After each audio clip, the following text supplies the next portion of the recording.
আসসালামু আলাইকুম প্রিয় দর্শক, খুব আফসোস ভাবে বলতে হয় আমার এই 2 ডিসেম্বর রোজ সোমবার আমি চলে আসছি সেই নাজির বাজারে। আমি যেখানে দাঁড়িয়ে আছি আপনারা দেখতে সামনে রসুন হাটা, সামনে এখন বর্তমান এটা হচ্ছে খেজুরের গুড়ের হাটা, মানে গুড়ের হাট।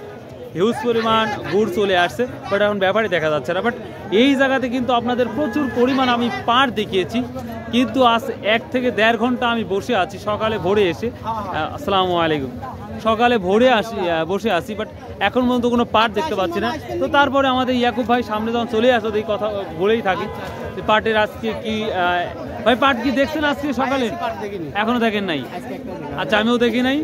বাজার কি বলবো প্রিয় দর্শক, এখন বাজার আমি এটা বলতে পারছি না, কারণ যেহেতু পাটই দেখি নাই। তবে আমি দ্রুত আপনাদের চাষকর্কির পাটের কি দামটা ওইটা আপনাদের অবশ্যই জানাবো এবং দেখানোর চেষ্টা করব। আমি এখান থেকে আবার চলে যাব সেই চাষকর বাজার, ওখানে যেয়ে আপনাদের পাটের তথ্যটা দিয়ে দেবেন ইনশাল্লাহ। তবে যেটা আমরা বরাবরই বলে থাকি, গোটা বাংলাদেশে নিউট্রাল যাচ্ছে 3700 থেকে 4000 টাকা পর্যন্ত, এটাই হচ্ছে সর্বোচ্চ পাটের দামটা যাচ্ছে। আর এখানে যদি আজকে দেখতে পাই নাই, কিছু বললাম না, আশা করা যায় পরবর্তী ভিডিওর জন্য ওয়েট করুন। আর অবশ্যই কিন্তু ভাই কমেন্ট করতে ভুলবেন না, আর চ্যানেলটাকে সাবস্ক্রাইব করে দেবেন, লাইক করবেন। ভাই আল্লাহ হাফেজ, আসসালামু আলাইকুম রহমতুল্লাহ।